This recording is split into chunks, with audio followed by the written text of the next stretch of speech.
Selamat datang di channel YouTube Mr. Tris. Silahkan like, subscribe, dan komen. Selamat menyaksikan. Assalamualaikum warahmatullahi wabarakatuh. Saudara-saudara sekalian, pada hari ini saya ingin mencoba berbagi materi tentang model pembelajaran inquiry setelah beberapa kali kita sudah mengupload dan atau mempelajari tentang model-model pembelajaran yang ada. Nah, saudara sekalian, pada hari ini saya ingin berbagi tentang model pembelajaran inquiry atau dalam bahasa Inggris disebut dengan inquiry learning. Saudara sekalian, model pembelajaran ini awalnya menggunakan kata heuristik yang artinya adalah saya menemukan atau menemukan. Nah, bahwa model pembelajaran ini adalah proses menemukan atau mencari jawaban melalui eksperimen atau percobaan. Itu awalnya seperti itu.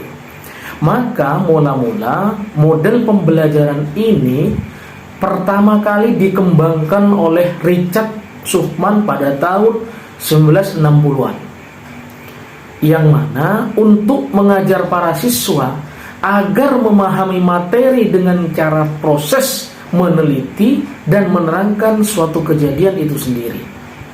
Ia menginginkan agar siswa bertanya mengapa suatu peristiwa terjadi, kemudian ia mengajarkan kepada siswa prosedur dan menggunakan organisasi pengetahuan dan prinsip itu untuk menemukan fakta yang ada dalam sebuah peristiwa. Siswa melakukan kegiatan, mengumpulkan, kemudian menganalisis sampai akhirnya siswa menemukan jawaban dari pertanyaan atau siswa tersebut atau peristiwa tersebut. Dalam hal ini, inquiry ini menekankan pada eksperimen, saudara-saudara sekalian.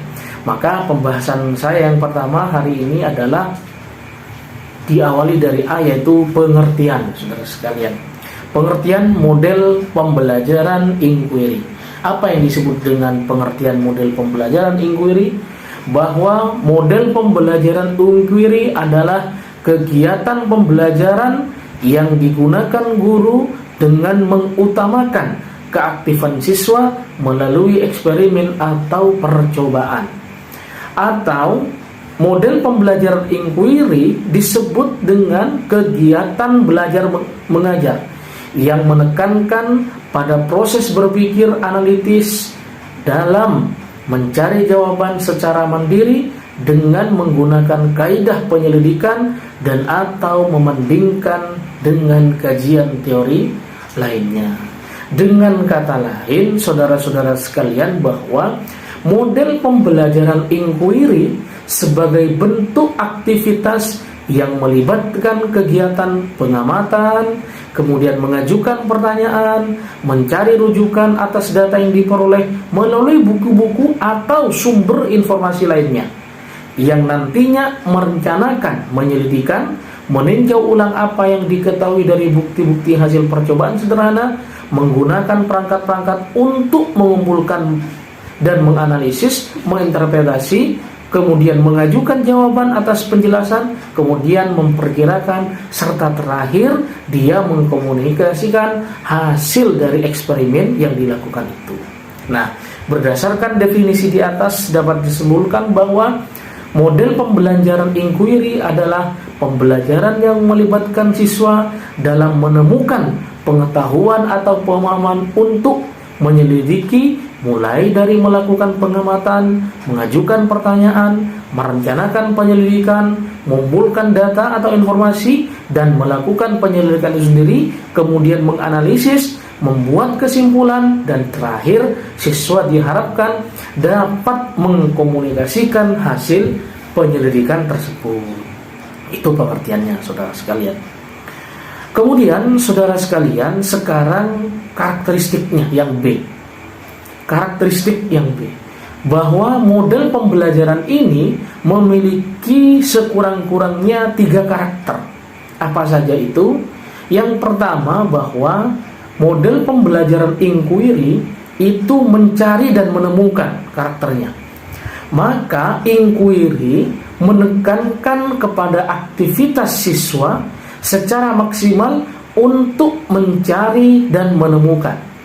Siswa tidak hanya berperan sebagai penerima pelajaran melalui penjelasan guru saja atau secara verbal yang dilakukan oleh guru di dalam proses pembelajaran tentunya, tetapi dalam karakter ini siswa juga berperan untuk menemukan sendiri inti dari materi pelajaran itu sendiri. Itu yang pertama, saudara sekalian. Kemudian yang kedua, karakternya adalah mandiri. Seluruh aktivitas, artinya mandiri adalah seluruh aktivitas yang dilakukan siswa diarahkan untuk mencari dan menemukan jawaban sendiri dan sesuatu yang dipertanyakan, sehingga diharapkan dapat menumbuhkan sikap percaya diri atau kita kenal dengan self belajar. Dengan demikian, metode pembelajaran inquiry menempatkan guru sebagai sumber belajar, akan tetapi sebagai fasilitator dan motivator dari kegiatan belajar siswa. Sehingga dengan kata lain, model ini cukup membandingkan siswa, guru sebagai fasilitator dan sebagai motivator. Kemudian yang ketiga, karakteristik dari model pembelajaran inquiry adalah berpikir maksimal. Tujuan dari penggunaan inquiry dalam pembelajaran adalah mengembangkan kemampuan berpikir secara sistematis, logis dan kritis, atau mengembangkan kemampuan intelektual sebagai bagian dari proses mental. Siswa tidak hanya dituntut agar menguasai materi pelajaran saja dalam metode inquiry ini, akan tetapi bagaimana siswa dapat menggunakan segenap kemampuannya yang dimilikinya secara optimal. Itu karakteristiknya, saudara sekalian. Maka selanjutnya tentu kita menjadi penting untuk membahas jenis-jenis model pembelajaran inquiry itu sendiri. Jadi pembelajaran inquiry, saudara sekalian, memiliki jenis-jenisnya. Tidak kemudian siswa diberitahu harus menemukan pengetahuannya sendiri, tetapi ada yang namanya jenis-jenisnya. Yang pertama, jenis model pembelajaran inquiry adalah inquiry terbimbing. Artinya bahwa model pembelajaran inquiry terbimbing digunakan bagi siswa yang belum mempunyai pengalaman belajar dengan metode inquiry ini. Guru memberikan bimbingan dan pengarahan yang cukup luas. Bimbingan lebih banyak diberikan pada tahap awal dan sedikit demi sedikit dikurangi sesuai dengan perkembangan pengalaman siswa tentunya. Sebagian besar perencanaan dibuat oleh guru karena ini adalah terbimbing dan para siswa tidak merumuskan masalah. Ini kalau inquiry terbimbing, saudara sekalian. Selanjutnya, yang kedua adalah inquiry bebas. Artinya, pada model pembelajaran inquiry bebas ini, siswa melakukan sendiri penelitian. Seperti ilmuwan pada inquiry bebas ini, siswa harus dapat mengidentifikasi dan merumuskan masalah sebagai topik permasalahan yang hendak diselidiki. Metode yang digunakan adalah inquiry roll-up approach yang melibatkan siswa dalam kelompok tertentu.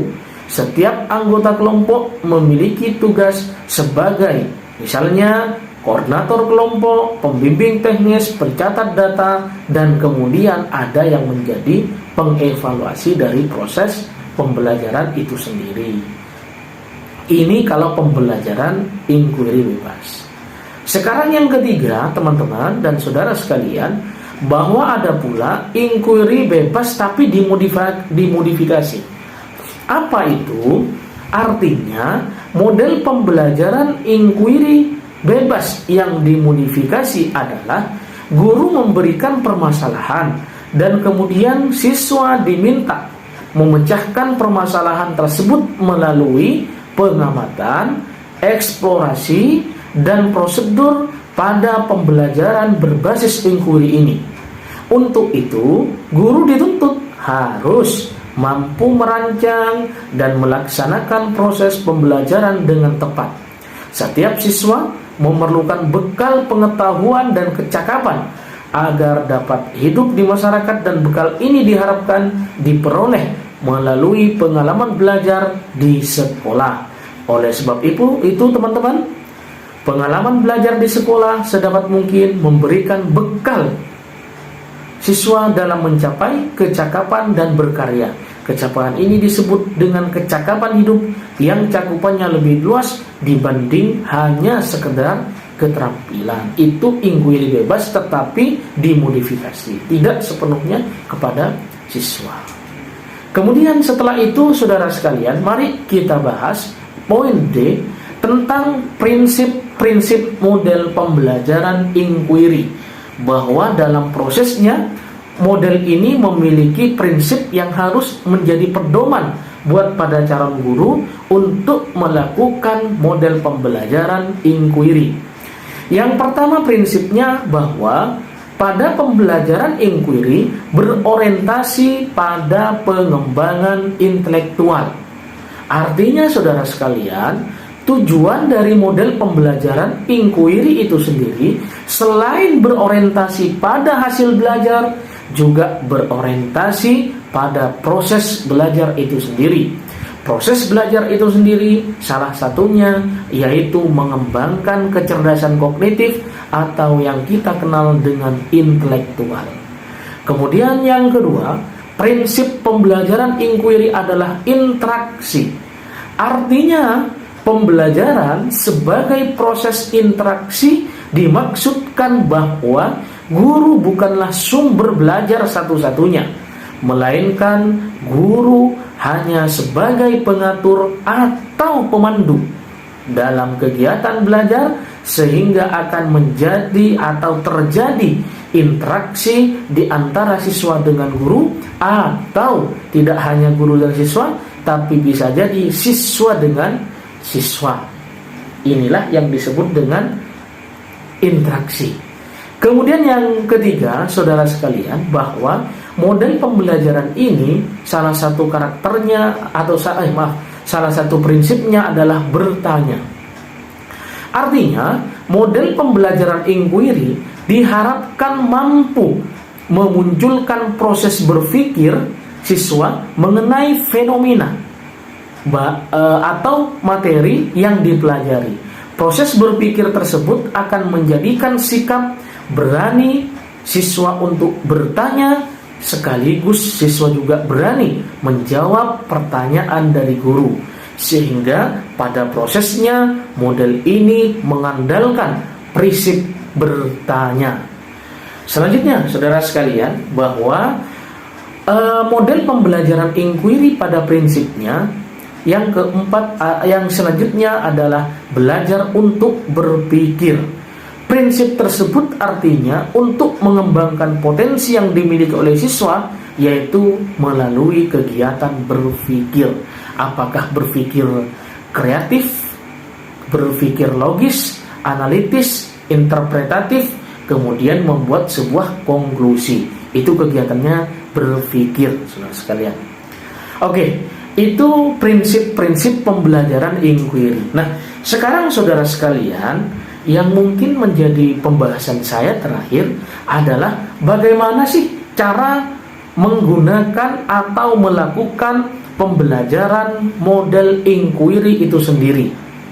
Nah, model pembelajaran inquiry sama halnya dengan model-model lainnya. Model ini tentu memiliki prosedur atau sintak atau langkah-langkah yang cukup terstruktur. Maka yang poin saya adalah prosedur pelaksanaan model pembelajaran inquiry. Dari mana kita memulai? Ternyata yang pertama kita memulai model pembelajaran inquiry adalah satu dengan orientasi. Pada tahap ini, saudara-saudara sekalian, guru melakukan langkah untuk membina suasana atau iklim pembelajaran yang cukup kondusif, sangat kondusif bahkan. Hal ini dilakukan dalam tahap orientasi ini adalah satu, misalnya ini ya, menjelaskan topik, itu bisa digunakan.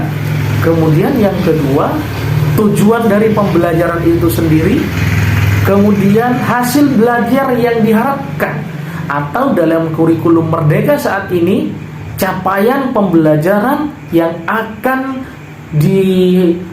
dihasilkan oleh peserta didik. Itu. Kemudian yang kedua, boleh saja seorang guru dapat menjelaskan pokok-pokok kegiatan yang harus dilakukan oleh siswa untuk mencapai tujuan pembelajaran itu sendiri. Maka pada tahap orientasi ini dijelaskan langkah-langkah inquiry itu bagaimana. Kemudian setiap langkah tujuan-tujuannya itu apa. Termasuk juga saudara sekalian, mulai dari langkah merumuskan masalah sampai membuat kesimpulan, itu juga dijelaskan pada prosedur pembelajaran inquiry ini. Kemudian atau boleh menambahkan dengan menjelaskan pentingnya topik kegiatan belajar ini. Hal ini dilakukan dalam rangka memberikan motivasi belajar siswa. Itu saudara sekalian.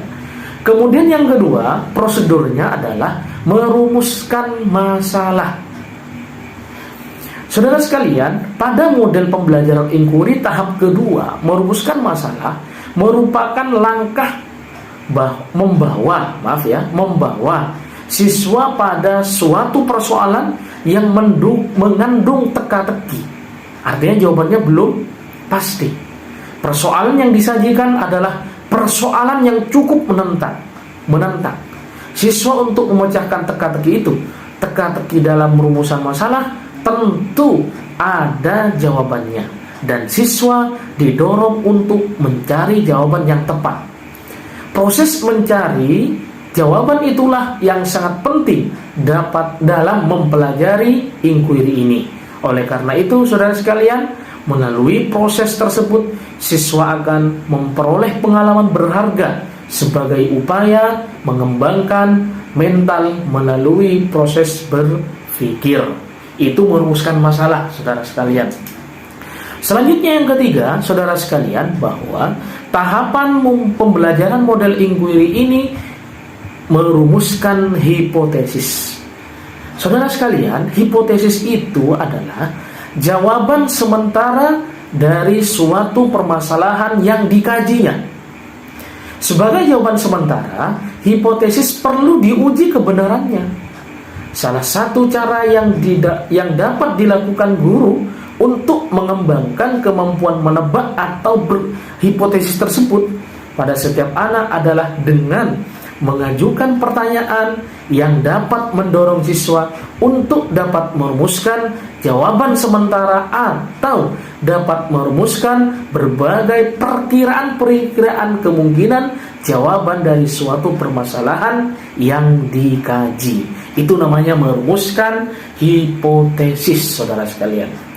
Selanjutnya, yang keempat, tahapnya adalah mengumpulkan data. Mengumpulkan data adalah aktivitas menjaring informasi yang dibutuhkan untuk menguji hipotesis yang diajukan di atas tadi. Dalam pembelajaran inquiry, mengumpulkan data merupakan proses mental. Sekali lagi saya tekankan, proses mental yang sangat penting dalam pengembangan intelektual. Proses pengumpulan ini atau pengumpulan data ini bukan hanya memerlukan motivasi yang kuat dalam belajar, akan tetapi juga membutuhkan ketekunan dan kemampuan menggunakan potensi berpikir bagaimana caranya data-data yang berkaitan dengan hipotesis atau persoalan itu bisa dilengkapi. Itu saudara sekalian, yang keempat. Selanjutnya, yang kelima adalah baru yang menguji hipotesis. Menguji hipotesis adalah menentukan jawaban yang dianggap diterima sesuai dengan data atau informasi yang diperoleh tadi. Tentu informasi dan data tadi berdasarkan pengumpulan data yang cukup akurat. Menguji hipotesis juga berarti mengembangkan kemampuan berpikir rasional. Artinya, kebenaran jawaban yang diberikan bukan hanya berdasarkan argumentasi semata, akan tetapi harus didukung oleh data yang ditemukan dan dapat dipertanggungjawabkan oleh siswa tentunya, saudara sekalian. Baik, itu menguji hipotesis. Selanjutnya, yang keenam adalah merumuskan kesimpulan. Ini yang terakhir, baru menyimpulkan. Merumuskan kesimpulan adalah proses mendeskripsikan, saya katakan proses mendeskripsikan temuan yang diperoleh berdasarkan hasil pengujian hipotesis tadi. Untuk mencapai kesimpulan yang akurat, sebaiknya guru mampu menunjukkan pada siswa data mana yang cukup relevan. Alasan rasional penggunaan pembelajaran dengan pendekatan inquiry adalah bahwa siswa akan mendapatkan pemahaman yang lebih baik mengenai materi yang akan dilakukan. Maka sebenarnya yang ada satu lagi tambahan, jadi siswa tidak hanya melakukan penyelidikan inquiry ke-6 itu tadi, sebenarnya siswa itu yang terakhir endingnya adalah siswa mampu mengkomunikasikan hasil dari inquiry yang telah dilakukan oleh siswa bersama teman-teman lainnya. Nah, itu saudara sekalian, barangkali itu 6 tahap dan 7 mengkomunikasikan terakhir materi saya. Terima kasih teman-teman. Silakan para pengunjung dapat memberikan masukan, pendapat atau saran pada tayangan pendek ini. Bahkan jika ada pertanyaan dapat kita diskusikan pada kolom berikut ini. Semoga bermanfaat. Terima kasih. Wassalamualaikum warahmatullahi wabarakatuh.